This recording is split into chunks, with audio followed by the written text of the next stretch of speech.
Hello friends, my name is Navneet and welcome to Fateh Educom. आज की video में हम डिस्कस करेंगे जनरल साइंस का एक बहुत ही important topic that is acid bases and salts. वैसे तो मुझे आपको इसकी इंपॉर्टेंस बताने की ज़रूरत ही नहीं है, बिकॉज आपको पता है कोई भी एग्ज़ाम हो, कोई भी स्टेट का एग्ज़ाम हो, किसी भी गवर्नमेंट जॉब के लिए, इवन जो पंजाब के जितने भी एग्ज़ाम हैं, राजस्थान के काफ़ी एग्ज़ाम्स हैं, यूपी के काफ़ी एग्ज़ाम्स हैं, उसमें जनरल साइंस का वेटेज बहुत ज़्यादा रहता है। और उसमें ये जो चैप्टर हम डिस्कस करने जा रहे हैं, इसकी अपनी ही बहुत ज़्यादा इंपॉर्टेंस है, बिकॉज इसमें बहुत सारे फैक्ट्स जो हैं वो आप कवर करोगे। और इस वीडियो में मैं कोशिश करूँगी कि मैक्सिमम जितने भी आपके इंपॉर्टेंट फैक्ट्स हैं जो आपके डिफरेंट एग्जाम्स में भी पूछे जाते हैं, और जो भी एसिड बेसिस एंड सॉल्ट्स के रिलेटिंग आपके एग्जामिनेशन पॉइंट ऑफ व्यू से जो भी फैक्ट्स हैं वो आपके मैं कवर करवा दूँ। इसमें मैं आपको डिटेल में नहीं जाऊँगी, सिर्फ फैक्ट्स जो हैं वो हम डिस्कस करेंगे, और मेरी कोशिश रहेगी with the help of pictures आपको हर एक चीज़ जो है वो क्लियर हो जाए।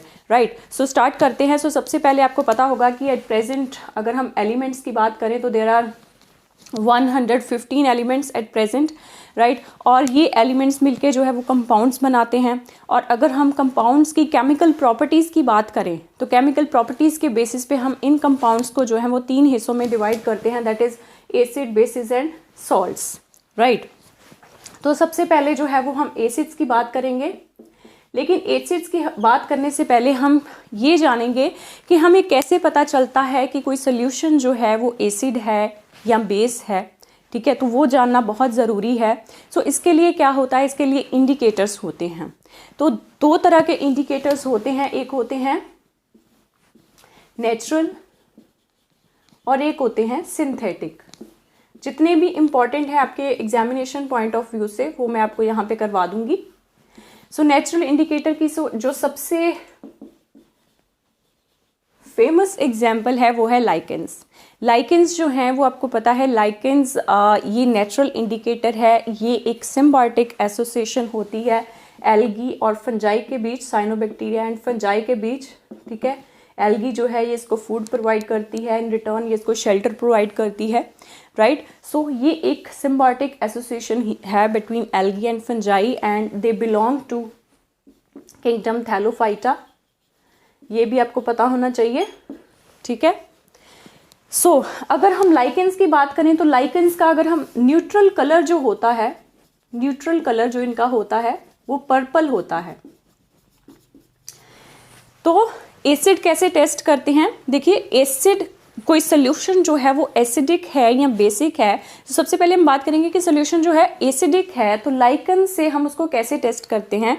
उसके लिए जो है हमारे पास एक ब्लू लिटमस पेपर होता है, ठीक है। ब्लू लिटमस पेपर होता है, आप साथ साथ पिक्चर्स में देखते चलोगे। ब्लू लिटमस पेपर जो होता है ये ब्लू कलर का होता है। अगर हम इसमें बेस ऐड करते हैं तो ये ब्लू ही रहता है, ठीक है। न्यूट्रल कलर जो इसका ब्लू रहता है। और अगर हम इसमें एसिड डालेंगे तो इसका कलर जो है ये रेड हो जाता है। तो जो ब्लू लिटमस पेपर होता है वो एसिडिक पीएच को चेक करने के लिए होता है। सो लाइकेंस जो हैं इससे जो है ये ब्लू लिटमस पेपर बनता है, और ब्लू लिटमस को हम चेक करते हैं एसिडिक पीएच के लिए, ठीक है। अभी हम पीएच कैसे चेक करेंगे उसके ऊपर भी हम बात करेंगे। इसके लिए यूनिवर्सल इंडिकेटर होता है, लाइक मैं आपको हल्का सा बता देती हूँ कि 0 to 14 का स्केल होता है, ठीक है। 7 जो होता है वो न्यूट्रल होता है। जैसे अगर हम प्योर वाटर की बात करें तो प्योर वाटर जो है वो ना एसिडिक होता है ना बेस होता है, वो न्यूट्रल रहता है, तो उसकी पीएच जो है वो 7 रहती है, राइट। वहीं अगर हम कंसंट्रेटेड सल्फ्यूरिक एसिड की बात करें, ठीक है, तो इसकी पीएच जो है ये 0 होती है। अगर हम डिल्यूट HCl या डिल्यूट सल्फ्यूरिक एसिड की बात करें तो इसकी पीएच जो है वो 1 होती है, मतलब they are highly acidic, right. On the other hand अगर हम 14 पीएच की बात करें तो 14 पीएच की मैं आपको एग्जांपल दे देती हूँ, पोटेशियम हाइड्रोक्साइड, सोडियम हाइड्रोक्साइड, मतलब ये बहुत ही ज़्यादा बेसिक होती हैं, इनकी जो नेचर होती है। जैसे हम एसिड हमारे लिए ख़तरनाक होता है बहुत ज़्यादा, हम एसिड को ड्रिंक नहीं कर सकते हैं। अगर हमारे कपड़ों के ऊपर गिर जाता है, जैसे एसिड अटैक्स, आपको पता है विक्टिम्स जो होते हैं कितना उनका बुरा हाल हो जाता है ना, तो वैसे ही बेस भी ऐसे ही हमारी स्किन को ख़राब करते हैं, जो बहुत ज़्यादा अगर बेस की अगर हम बात करें, ठीक है। तो ये दोनों ही जो है इनको बहुत ही प्रिकॉशंस के साथ जो है वो यूज़ किया जाता है। सो यहाँ पे वापस आइए। सो ब्लू लिटमस पेपर की हम मदद लेते हैं एसिडिक पीएच चेक करने के लिए। सो ये यहाँ पे हम लिखेंगे asset turns blue litmus red. ठीक है, वहीं अगर हम बेस की बात करें, देखिए एक एसिड जो होते हैं ये नेचुरल भी होते हैं, ठीक है, जैसे हम ऑरेंज खाते हैं उसमें सिट्रिक एसिड होता है ना। देन हम आंवला खाते हैं उसमें जो है वो विटामिन सी, क्या उसको बोलते हैं, एस्कॉर्बिक एसिड होता है, राइट। सिमिलरली हम लेमन खाते हैं उसमें सिट्रिक एसिड होता है अगेन। तो ये क्या है, ये एसिड जो है ये नेचुरल भी होते हैं, जो नेचुरल होते हैं उनको हम ऑर्गेनिक एसिड्स बोलते हैं। क्या बोलते हैं? Organic acids. और जो नेचुरल नहीं होते हैं, आर्टिफिशियल होते हैं, सिंथेटिक होते हैं, जो मिनरल्स से बनते हैं, उनको हम मिनरल एसिड्स बोलते हैं, जैसे कि HCl हो गया, सल्फ्यूरिक एसिड हो गया, नाइट्रिक एसिड हो गया, कार्बोनिक एसिड हो गया। कार्बोनिक एसिड एक ऐसा एसिड है, आप साथ साथ लिखते चलिए, ठीक है। कार्बोनिक एसिड जो है ये एक ऐसा एसिड है जो नेचुरल नहीं है, ये सिंथेटिक है, मतलब इसको हम बोल सकते हैं मिनरल एसिड है ये, लेकिन ये वीक एसिड है, ये इतना स्ट्रॉन्ग एसिड नहीं है, मतलब इसकी जो pH होगी वो 4 के आसपास होगी। सो ये भी मैं आपको भी बता देती हूँ, एग्जैक्ट pH इसकी आई थिंक 4 ही है, फिर भी मैं आपको बता देती हूँ। सो इससे turns blue litmus red and base turns. अब बेस टर्न करने बेस को चेक करने के लिए कि सोल्यूशन जो है वो बेसिक है या नहीं है, इसके लिए हमारे पास रेड लिटमस पेपर होता है। क्या होता है? रेड लिटमस पेपर होता है, और बेस जो है वो रेड लिटमस पेपर को ब्लू में चेंज करता है। इसके लिए आपको एक फॉर्मूला याद रखना है, ABR BRB, ठीक है। Asset turns blue litmus red and base turns red litmus blue. तो ये आपका हो गया फर्स्ट नेचुरल इंडिकेटर। अब हम बात करते हैं सेकेंड नेचुरल इंडिकेटर की। सेकेंड जो आपका नेचुरल इंडिकेटर है वो है रेड कैबेज। रेड कैबेज जो होता है, इसके लीव्स जो होते हैं वो रेड रहते हैं। अगर हम इसको जो है वो ट्रीट करते हैं एसिडिक सोल्यूशन में, तो ये रेड ही इसका जो है वो कलर रहता है, जबकि जब हम इसमें बेस ऐड करते हैं तो इसका कलर जो है वो ग्रीन में चेंज हो जाता है। तो हमें पता चल जाता है कि सोल्यूशन जो है वो बेसिक है। सिमिलरली एक और इंडिकेटर है हाइड्रेंजिया। हाइड्रेंजिया जो है इसका नॉर्मल कलर, न्यूट्रल कलर जो है वो ब्लू होता है, और अगर हम इसको बेस इसमें ऐड करते हैं तो इसका कलर जो है वो फ्लावर्स का पिंक हो जाता है, ठीक है। वैसे ही एक पेटूनिया भी है। देन अगेन एक और इम्पॉर्टेंट नेचुरल इंडिकेटर है टर्मरिक, हल्दी। बहुत बार आपने देखा होगा, कभी कभी हम खाना खाते हैं तो सब्जी वगैरह हमारे कपड़ों के ऊपर जो है वो गिर जाती है, स्पेशली अगर आपने कोई लाइट कलर का कपड़ा, स्पेशली वाइट कलर आपने डाला हो, तो उसमें हल्दी के स्टेन्स जो हैं वो लग जाते हैं येलो कलर के। जब आप उसको वॉशिंग डिटर्जेंट जो होता है उसके साथ धोवोगे, क्योंकि वो जो डिटर्जेंट होता है वो स्लाइटली बेसिक होता है, ठीक है, बेसिक होता है, बेस होता है उसमें। तो क्योंकि वो बेस होता है, तो उसमें जब आप कपड़ा डालोगे जिस पे हल्दी का दाग लगा होगा, तो वो जो दाग है येलो वाला, वो जब उसमें बेस लगेगा तो वो रेड कलर का हो जाता है। बहुत बार आप ऑब्जर्व करना उस चीज़ को, तो उसमें क्या है, रेड कलर हो जाता है। क्यों? क्योंकि बेस का एक्शन हुआ है इसके ऊपर। सो टर्मरिक जो है, इससे हमें पता चलता है सोल्यूशन जो है वो बेसिक है जब रेड कलर हो जाता है, ठीक है। तो अगेन जब आप उसको पानी के साथ धो देते हो, कपड़ा सूख जाता है, तो अगेन उसका कलर जो है वो, क्योंकि उसमें बेस का जो इफेक्ट है वो ख़त्म हो चुका है, तो उसका अगेन कलर जो है वो येलो निकल आता है, राइट। तो ये हैं कुछ नेचुरल इंडिकेटर्स। अब हम बात करेंगे सिंथेटिक इंडिकेटर्स के बारे में। सिंथेटिक की अगर हम बात करें तो सिंथेटिक में जो है वो आपको दो ही याद रखने हैं। सबसे पहला जो है मिथाइल ऑरेंज, ठीक है। और मिथाइल ऑरेंज में क्या होता है, इसका जो न्यूट्रल कलर होता है वो ऑरेंज ही होता है, ठीक है। और अगर हम इसको एसिडिक सोल्यूशन के साथ ट्रीट करें तो एसिडिक सोल्यूशन में इसका कलर जो है वो रेड हो जाता है, जबकि बेसिक सोल्यूशन में इसका कलर जो है वो येलो हो जाता है। Methyl orange neutral colour orange है, और एसिडिक सोल्यूशन में इसका कलर रेड हो जाएगा, जबकि बेसिक सोल्यूशन में इसका कलर जो है वो येलो हो जाएगा। उसके बाद जो दूसरा वाला इंपॉर्टेंट सिंथेटिक इंडिकेटर है वो है फिनोल्फथलीन। ठीक है, फिनोल्फथलीन जो इसका न्यूट्रल कलर है वो कुछ भी नहीं है, ये कलरलेस है। ठीक है, और इसका एसिडिक सोल्यूशन में ये कलरलेस ही रहता है, राइट। जबकि बेसिक सोल्यूशन में इसका जो कलर है वो पिंक हो जाता है, राइट।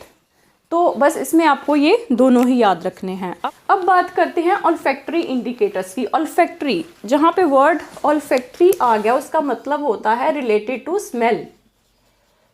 ऑल्फैक्टरी इंडिकेटर्स मतलब जिसको हम स्मेल के साथ डिटेक्ट करते हैं। इसमें आपको जो इम्पॉर्टेंट वन है वही याद रखने हैं। सबसे पहला है onion and second one is vanilla. आप केक्स वगैरह में डालते हो ना वेनीला एसेंस, राइट। तो अगर हम एसिडिक सोल्यूशन की बात करें, एसिडिक सोल्यूशन में इनकी जो स्मेल है, आपको पता है अनियन की भी स्मेल बड़ी अजीब सी होती है ना। वनीला की तो चलो अच्छी होती है, लेकिन हमें पता चल जाता है कि इसमें जो है वनीला एसेंस है, जैसे केक्स वगैरह में, है ना। तो अनियन में अगर हम एसिडिक सोल्यूशन की बात करें तो जो अनियन की जो स्मेल है वो डिस्ट्रॉय नहीं होती है, ठीक है, वो डिस्ट्रॉय नहीं होती है। सिमिलरली वनीला एसेंस की स्मेल भी एसिडिक सोल्यूशन में डिस्ट्रॉय नहीं होती है, मतलब हमें एज इट इज़ उनकी स्मेल आएगी और हमें पता चलेगा कि सोल्यूशन जो है वो एसिडिक है। अगर हम बेसिक की बात करें तो इसमें जो है जो इसकी जो अनियन की जो स्मेल है वो डिसअपियर हो जाएगी, मतलब नहीं हमें आएगी, ना ही हमें वनीला की एसेंस की जो स्मेल है वो आएगी, ठीक है। तो इसमें जो है डिसअपियर हो जाएगी स्मेल जो है, ठीक है, बट इनमें जो है वो नहीं होगी, इनमें आएगी। तो हमें पता चल जाएगा कि सोल्यूशन जो है वो एसिडिक है या बेसिस है। तो दीज आर ऑल्फैक्टरी इंडिकेटर्स, ये भी आपको पूछ सकते हैं। अब बात करते हैं कुछ कॉमन एसिड्स और इनके नाम के बारे में। तो ये कुछ चीज़ें हैं जिनके बारे में एग्जाम में अक्सर पूछा जाता है कि इसमें पर्टिकुलरली क्या कौन सा एसिड है, तो ये आपको याद रखने हैं, साथ साथ लिखते चलिएगा। सो सबसे पहले अगर हम लेमन की बात करें तो इसमें जो है वो सिट्रिक एसिड होता है। एक और चीज़ आप साथ में ऐड कर लीजिएगा कि जो एसिड्स होते हैं, acids are sour in taste and bases are bitter in taste. कभी आपने जैसे खट्टे अंगूर है ना, या फिर लेमन आप, या फिर अगर ऑरेंज है वो भी पूरी तरह से पक्का नहीं है तो आप उसको खा के देखेगा, आपकी आंखें जो है वो बंद हो जाती है ना। क्यों? क्योंकि इसमें बहुत खटास होती है और बिटर, बेसिस जो है वो बिटर होते हैं, कड़वे होते हैं। फॉर एग्जांपल अगर हम बेकिंग सोडा की बात करें, है ना, बेकिंग सोडा आप लोग डालते हो केक्स वगैरह में, लेकिन उसके साथ बेकिंग पाउडर भी डालते हो। अगर आप बेकिंग सोडा अकेला डालोगे तो उसका आपका जो केक का स्वाद है वो बहुत ही कड़वा आएगा, राइट, बेकिंग सोडा की वजह से। तो बेसिस जो है, इससे आप याद रख लेना, बेसिस जो है वो बिटर होते हैं, एसिड्स जो है वो खट्टे होते हैं। सो लेमन में कौन सा एसिड होता है? लेमन में सिट्रिक एसिड होता है। ऑरेंज में जो है अगेन सिट्रिक एसिड भी होता है और एस्कॉर्बिक एसिड भी होता है। एस्कॉर्बिक एसिड जो है विटामिन सी को बोलते हैं, ठीक है, आंवला में भी विटामिन सी होता है, ठीक है। Ascorbic acid. विनेगर, विनेगर जो है इसमें एसिटिक एसिड होता है। एसिटिक एसिड का दूसरा नाम जो है ये एथेनोइक एसिड होता है, एथेनोइक एसिड। विनेगर क्या है? बेसिकली विनेगर में 5% जो है वो एसिटिक एसिड होता है, बाकी वाटर होता है, ठीक है। 5% ये भी इंपॉर्टेंट है, आप याद रख लेना इसको। 5% एथेनोइक एसिड या एसिटिक एसिड जो है वो होता है। कर्ड, दही, या फिर खट्टा मिल्क, जो दूध अगर आप समर में ज़्यादातर अगर हम बाहर रखते हैं दूध तो वो फट जाता है ना, खट्टा हो जाता है, तो इसमें जो है वो लैक्टिक एसिड होता है, ठीक है। देन टैमरिंड, इमली जो होती है, और खट्टे अंगूर, अंगूर खट्टे हैं, उसमें जो है वो एसिड होता है tartaric acid, tartaric acid. Tartaric acid जो होता है इसको बेकिंग पाउडर में भी मिलाया जाता है, बेकिंग पाउडर अदरवाइज नहीं तो टेस्ट जो है वो अकेले सोडा का जो टेस्ट है वो खट्टा आएगा, ठीक है। सो टार्टरिक एसिड में जो है वो बेकिंग पाउडर बनाने में भी इसको यूज़ करते हैं, ये भी आप याद रखना। टमाटर जो होते हैं उसमें ऑक्सैलिक एसिड होता है एंड स्टिंग, ठीक है। खासकर जो लाल चींटियाँ होती हैं, है ना, वो जब काटती हैं तो बहुत दर्द होता है, तो उसमें जो है वो फॉर्मिक एसिड होता है। फॉर्मिक एसिड को हम मेथेनॉइक एसिड भी बोलते हैं, जैसे एसिटिक एसिड को हम इथेनॉइक एसिड बोलते हैं, ठीक है। इसमें 2 कार्बन होते हैं, इसमें एक ही कार्बन होता है, तो इसको मेथेनॉइक एसिड बोलते हैं, राइट। और देखिए जब आपको चींटी काट लेती है तो आप उसके ऊपर अगर बेकिंग सोडा लगाएं तो वो इसके एसिडिक जो इसका इफेक्ट होगा उसको कर देगी, ठीक है, तो आपको दर्द नहीं होगा। वैसे ही हनी बी जो होती है, और एक होता है वेस्प, ठीक है, ये येलो कलर का होता है, भृंड जिसको बोलते हैं।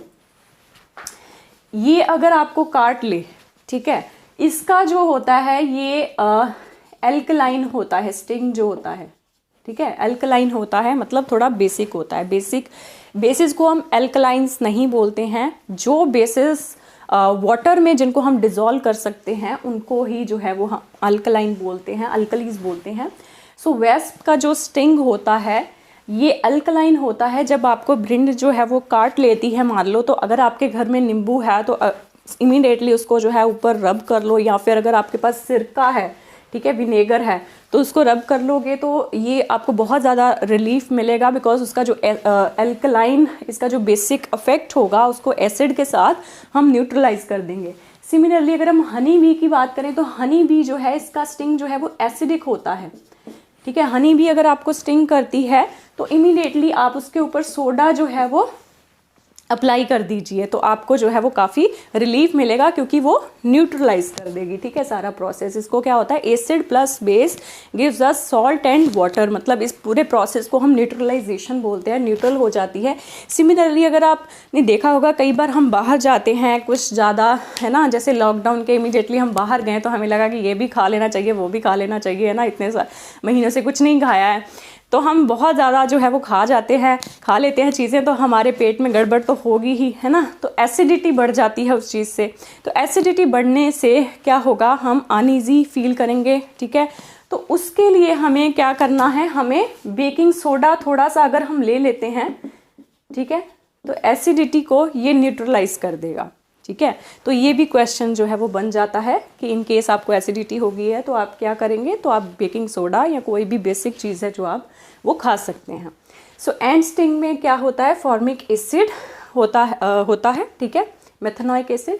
नेटल लीफ स्टिंग, इसमें भी जो है ये फॉर्मिक एसिड और मेथेनॉइक एसिड जो है ये होता है। ये नेटल लीफ जो होते हैं ये जहाँ जहाँ पे भी ये उगते हैं वहाँ पे ही नेचर ने इसका सोल्यूशन जो है वो दिया हुआ है। साथ में एक डोक प्लांट होता है, ठीक है, अगर उसका प्लांट का लीफ आप इमीडिएटली उसके यहाँ पे भी आपको ये कांटा चुभ गया है, अगर वहाँ पे आप अप्लाई कर दोगे तो उसी वक्त ही आपको जो है वो रिलीफ मिलेगा, बिकॉज वो रिएक्शन को न्यूट्रलाइज कर देगा, ठीक है।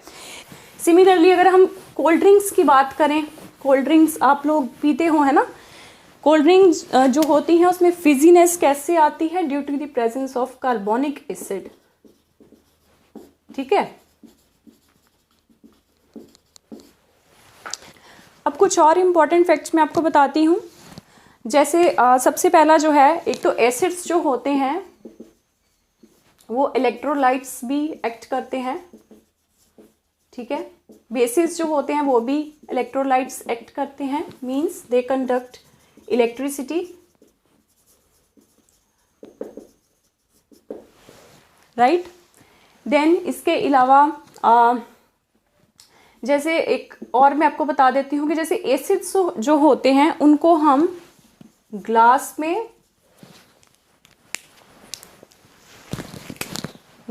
में या फिर सिरामिक्स में स्टोर करके रखते हैं। ग्लास में या सिरेमिक्स में स्टोर करके रखते हैं, क्योंकि ये मेटल कंटेनर्स के साथ जो है वो रिएक्ट कर जाते हैं और उनको डिस्ट्रॉय कर देते हैं। ठीक है, तो इसके चलते आपने लैब्स वगैरह में भी देखा होगा कि ग्लास जो होते हैं, ग्लास जार्स उनमें होते हैं, या सिरेमिक्स के जो बने होते हैं जार्स, उनके बीच में जो है वो एसिड स्टोर होते हैं। सिमिलरली जैसे कुछ एसिडिक चीज़ें होती हैं, चाहे हम ऑर्गेनिक एसिड्स की ही बात करें, जैसे सिरका हो गया, लेमन जूस हो गया, कर्ड हो गया, कई बार हम उनको कॉपर वेसल्स वगैरह में जो है वो कंटेन करके रखते हैं।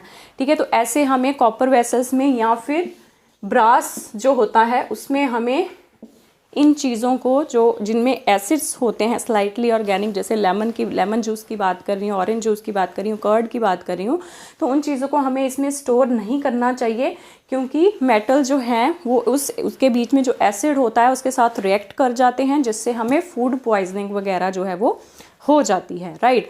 सिमिलरली एसिड्स जो हैं ये मेटल के कार्बोनेट्स के साथ रिएक्ट करते हैं और कार्बन डाइऑक्साइड जो है वो रिलीज करते हैं। और एक होता है कंसंट्रेटेड एसिड्स, ठीक है, और एक होते हैं डिल्यूट एसिड्स। ठीक है, कंसंट्रेटेड एसिड और डिल्यूट एसिड जो है इसमें फ़र्क होता है H आयंस का। ठीक है, जिसमें H आयंस ज़्यादा होंगे उसकी pH जो है वो कम होगी। जैसे हम 0 की 14 की बात करें, ये जो है जितने ज़्यादा मतलब pH जो है ये इन्वर्सली प्रोपोर्शनल होती है H आयंस से। ठीक है, जितने ज़्यादा H आयंस हैं उतनी ही कम pH होगी, मतलब उतना ही एसिडिक जो है वो सोल्यूशन होगा। और जितनी ये कम होंगे, ठीक है, उतनी ही pH जो है वो ज़्यादा होगी और सोल्यूशन जो है वो बेसिक होगी। तो H आयंस से जो है वो हमें पता चलता है, कंसंट्रेशन ऑफ H आयंस जो है वो डिसाइड करता है कि सोल्यूशन जो है वो कंसंट्रेटेड है या डिल्यूट है। डिल्यूट मतलब कि उसमें हम वाटर ऐड करते हैं। तो क्योंकि ये सारा प्रोसेस जो है वो हाईली एक्सोथर्मिक है, एक्सोथर्मिक मतलब कि बहुत ज़्यादा हीट रिलीज करता है, तो इसके लिए जब हम सोल्यूशन को डिल्यूट बनाते हैं तो उसमें कभी भी हम एसिड के बीच में पानी नहीं डालते हैं। ठीक है, एसिड के बीच में पानी नहीं डालते हैं, हमेशा हम पानी जो होता है उसमें धीरे धीरे एसिड जो है वो ऐड करते हैं और साथ में जो है उसको स्टर करते जाते हैं। क्योंकि अगर हम एसिड में पानी को मिलाएंगे तो क्योंकि प्रोसेस बहुत ज़्यादा हीट रिलीज करता है, एक्सोथर्मिक होता है हाईली, तो वो हमारे मुंह को अफेक्ट करेगा या हमारी बॉडी को अफेक्ट करेगा। लेकिन अगर हम पानी में ग्रेजुअली एसिड जो है वो धीरे धीरे उसको जो है वो मिलाएंगे तो उससे हमें कोई फ़र्क नहीं पड़ेगा और ऐसी सोल्यूशन जो है वो हम डिल्यूट करते हैं और H आयंस जो है वो कम हो जाते हैं। तो सोल्यूशन कंसंट्रेटेड है या डिल्यूट है, it depends upon the ionisation. Right, याद रखिएगा, मैं यहाँ पे आपको सिर्फ फैक्ट्स कवर करवाऊंगी और इसमें कुछ भी चीज़ें आपकी जो है वो मिस नहीं होंगी। ठीक है, अब बात करते हैं बेकिंग सोडा की। ये भी पूछ लेते हैं एग्जाम में। बेकिंग सोडा जो होता है ये होता है सोडियम हाइड्रोजन कार्बोनेट, ये आपको याद रखना है, sodium hydrogen carbonate. Egg shell आपने देखा होगा, ठीक है, एग का जो बाहरी हिस्सा होता है that is made of calcium carbonate. ठीक है, कैल्शियम कार्बोनेट का बना हुआ होता है। देन उसके बाद कार्बन डाइऑक्साइड जो होती है उसको हम एज एन एक्सटिंग्विशिंग गैस जो है वो यूज़ करते हैं, आग बुझाने का काम करती है। ठीक है, देन उसके बाद milk of magnesia. Milk of magnesia जो है ये एक एंट एसिड होता है, एंट एसिड इसको बोलते हैं। एंट एसिड मतलब ये एक बेस है और ये हम इनडाइजेशन जब हमें होती है, जैसे हम बेकिंग सोडा ले सकते हैं तो वैसे ही हम मिल्क ऑफ मैग्नीशिया भी ले सकते हैं, ये भी एक एंट एसिड है। इनडाइजेशन जब हमारे पेट में HCl जो है वो ज़्यादा हो जाता है, एसिडिटी हो जाती है, तो उसको काउंटर करने के लिए, न्यूट्रलाइज करने के लिए हम मिल्क ऑफ मैग्नीशिया जो है वो लेते हैं। मिल्क ऑफ मैग्नीशिया जो है ये है मैग्नीशियम हाइड्रोक्साइड। ठीक है, बाकी एसिडिक सॉल्यूशंस का हमें पता चलता है मेनली, जैसे मैंने बोला, H आयंस से, ठीक है। और H आयंस जो हैं वो हमें पता चलता है when acids are dissolve in water. लेकिन कुछ और भी हैं, जैसे अल्कोहल हो गया, ठीक है, देन उसके बाद ग्लूकोज हो गया, तो इनमें भी तो H आयंस होते हैं। लेकिन क्या होता है कि इनके जो H आयंस होते हैं जब हम इनको पानी में डिसॉल्व करते हैं तो ये सेपरेट नहीं होते हैं। सो जितने भी एसिड्स होते हैं उनमें हाइड्रोजन तो होता है, ठीक है, लेकिन जितने कंपाउंड जिनमें हाइड्रोजन होता है वो ज़रूरी नहीं कि वो एसिड्स हैं, जैसे कि यहाँ पे हम अल्कोहल या ग्लूकोज की बात करें। बाकी जो डिस्टिल्ड वाटर होता है, डिस्टिल्ड वाटर जो होता है ये इलेक्ट्रिसिटी जो है वो कंडक्ट नहीं करता है, जबकि रेन वाटर जो होता है वो इलेक्ट्रिसिटी कंडक्ट करता है, ठीक है। डिस्टिल्ड वाटर इलेक्ट्रिसिटी क्यों नहीं कंडक्ट करता है? बिकॉज इसमें कोई भी आयनिक कंपाउंड जैसे एसिड, बेस एंड सॉल्ट्स वगैरह नहीं होते हैं। जबकि रेन वाटर जो है, जब एटमॉस्फेयर से जो रेन है वो आता है तो उसमें कई तरह के, हवा में कई तरह की गैसेस होती हैं, जैसे कार्बन डाइऑक्साइड, सल्फर डाइऑक्साइड, तो ये कार्बोनिक एसिड जो है वो बन जाता है। तो इसकी वजह से, एसिड प्रेजेंट होने की वजह से जो है वो रेन वाटर इलेक्ट्रिसिटी कंडक्ट करता है, मतलब वो एज एन इलेक्ट्रोलाइट एक्ट करता है, राइट। और एक बात कि एसिडिक जो सोल्यूशन होता है, जो एसिड्स होते हैं, जो एसिड्स होते हैं वो in the absence of water, in absence of water acidic behaviour show नहीं करते हैं, ठीक है। In the absence of water जो है वो एसिडिक बिहेवियर नहीं शो करते हैं, बिकॉज उनके जो H आयंस हैं वो सेपरेट नहीं होंगे, ठीक है। सो ये भी एक इम्पॉर्टेंट पॉइंट है, in the absence of water the solution want show any kind of acidic characteristics. अब बात करते हैं स्ट्रॉन्ग एसिड्स की। स्ट्रॉन्ग एसिड्स क्या होते हैं? स्ट्रॉन्ग एसिड्स होते हैं विच कंप्लीटली गेट्स आयनाइज्ड, ठीक है, विच कंप्लीटली गेट्स आयनाइज्ड, ठीक है। और ये जब पानी में इनको डिसॉल्व करते हैं तो ये बहुत ही लार्ज अमाउंट में H आयंस जो हैं वो रिलीज करते हैं, ठीक है। और इसकी वजह से इनको हम स्ट्रॉन्ग एसिड, मैंने आपको पहले भी बताया था कि जितने ज़्यादा H आयंस होंगे उतनी ही जो है वो pH कम होगी, ठीक है। और जितनी कम pH होगी उतना ही स्ट्रॉन्ग जो है वो एसिड होगा। ये कभी भी कंसंट्रेशन डिसाइड नहीं करता है कि सोल्यूशन जो है वो कितना, मतलब एसिड जो है वो कितना स्ट्रॉन्ग है। ये हमेशा डिग्री ऑफ आयनाइजेशन जो है वो डिसाइड करती है, ठीक है। जैसे मैंने यहाँ पे स्ट्रॉन्ग एसिड में बताया कि विच कंप्लीटली गेट्स आयनाइज्ड, जितना ज़्यादा वो आयनाइज्ड होता है उतने ही ज़्यादा वो H आयंस रिलीज करेगा पानी में, तो उतनी ही ज़्यादा जो है वो स्ट्रॉन्ग एसिड होगा। स्ट्रॉन्ग एसिड की एग्जाम्पल है HCl, ठीक है, hydrochloric acid, H2SO4 sulphuric acid, ठीक है, HNO3 नाइट्रिक एसिड। और ये क्या है? ये स्ट्रॉन्ग एसिड्स हैं। और वीक एसिड की मैंने आपको बात बताई है, ये भी एक मिनरल एसिड है, लेकिन ये क्या है? ये वीक एसिड है। ये जो है ये पार्शली आयनाइज्ड होता है, ये कंप्लीटली आयनाइज्ड नहीं होता है, राइट। ये लिख लीजिए।